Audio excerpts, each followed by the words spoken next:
Hello again, Andy with Handy Andy Handyman, HandyANDYHome.com. You can usually see me riding around in this truck right here. We've been out here in Metro Atlanta doing this stuff for 25 years. I'm a fourth generation contractor. We've seen it all, we've done it all.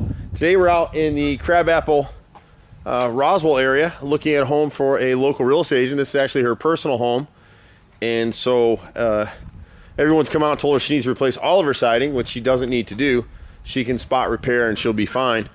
So we're going to walk through, not necessarily in priority, we'll write her a prioritized list so she can kind of do this job in stages. But starting at the left front of the house, she needs to replace the bottom 3-4 rows right here. The camera's not going to show it real well in this light. If we turn sideways, you can kind of start to see where the siding is. See it starting to peel up right there. So the bottom 4 rows at the left front garage door, at the right front garage door, right above the window here, you'll see 3 or 4 rows right in here, the same issue. See that thickness? So this is a LP or masonite siding. It's basically cardboard. And if they don't caulk it and maintain it properly and paint it properly, it's gonna rot. And you can see through these boards that they never caulked any of the nail heads. And that's the big thing with the siding. It's not an inherently defective siding, but you can see what happens in this siding. And I don't mind doing it to her here because you can see where it's chipped away anyway. But if you watch my fingernail right here, see, I just pulled it away. So water gets into this bevel. We call it a bead. So this would be called grained and beaded siding. And you can see in all the years from when these things were built about 20 years ago, they never caulked anything. So over time, it's just catching water. Water's coming over the top of this gutter. If she wants to at some point, she doesn't have to do it, but most of these downspouts are 2x3s and they need to be 3x4s to handle the water. So what's happening on this side of the house is heavy rains, the water comes right over the top of the gutter, and it's been catching the siding. So she's got about 8 or 10 rows right in this area from about this board right here. See that the black in it down would need to be replaced.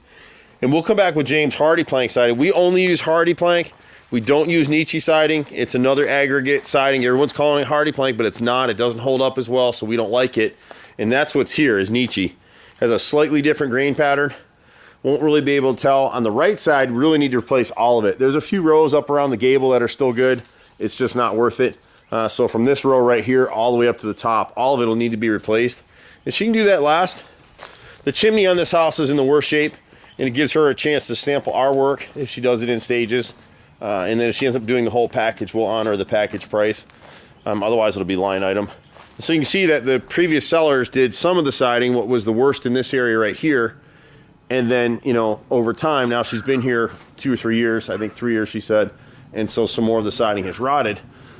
And you kind of see how it's warped out through here. So we'll replace about, I forget how many rows we said on this side, but I think 8 or 10 on this side as well. The upper siding, see how nice and tight those joints are? That's what you're looking for. If the bottom edge of the siding is tight all the way across, you're generally in pretty good shape.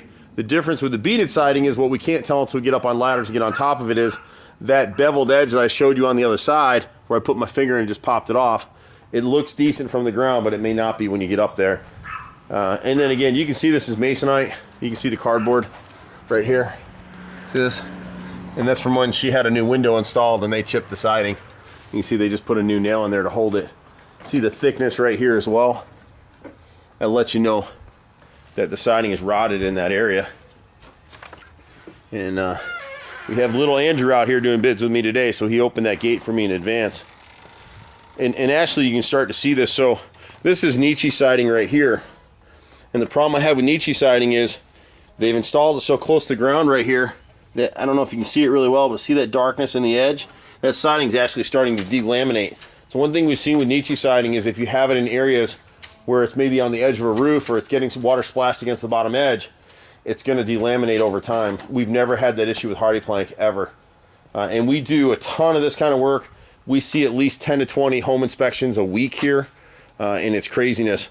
The other thing with this kind of siding is when you have contractors come out to do your work, in fact, Andrew, can you move that brick out of there in that corner? When you get into corners like this, the bottom edges of the siding should line up perfectly.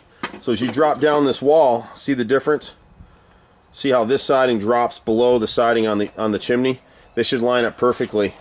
And what they got into in this corner is they put a brick in front of it to cover it, but this inside corner is rotted as well. And so we can fix that for her. And you can actually see they didn't hang the siding straight anyway. As you go through here, it's kind of hung at an angle. So we don't do work like that. But on her chimney, she's going to have to do the rest of the chimney. So on the right side here, I think she's got 36 rows. On the center, she's got 35 rows. And you can kind of see on the trim too, this is 5/4 trim. And so when you get up in here, trying to find that, there it is right there. See the swell in the gap? They put putty in there.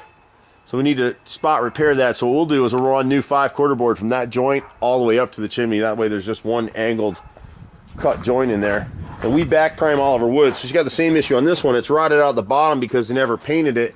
And then when you get up through here, you can see how bad her siding is right through here. But when you get up to this 5/4 board on the left side of the chimney, you can see it's totally rotted out. So we'll end up replacing this piece up to that joint. The piece above it's been replaced already. And then when you get to the left side of the chimney, you can see how bad her siding is right here. So we'll start her out here with the siding on the chimney, and then we piece the rest of it around. She's got a few rows. This area in here is decent. When you get to this section, the bottom 4 rows on the upper bump out at the rear need to be replaced as well. And you see it at the edge back here. You see how swollen it is right here, and it's starting to rot. But see how that edge delaminates? So that's the trick with it. But we do a ton of this stuff. We pretty much do everything. I started this company, like I said, 25 years ago. Call us for anything. Just be patient with us. It takes us a minute to get around. We're at 770-912-2829. I'm Andy with Handy Andy, and we'll see you at the next house. Bye for now.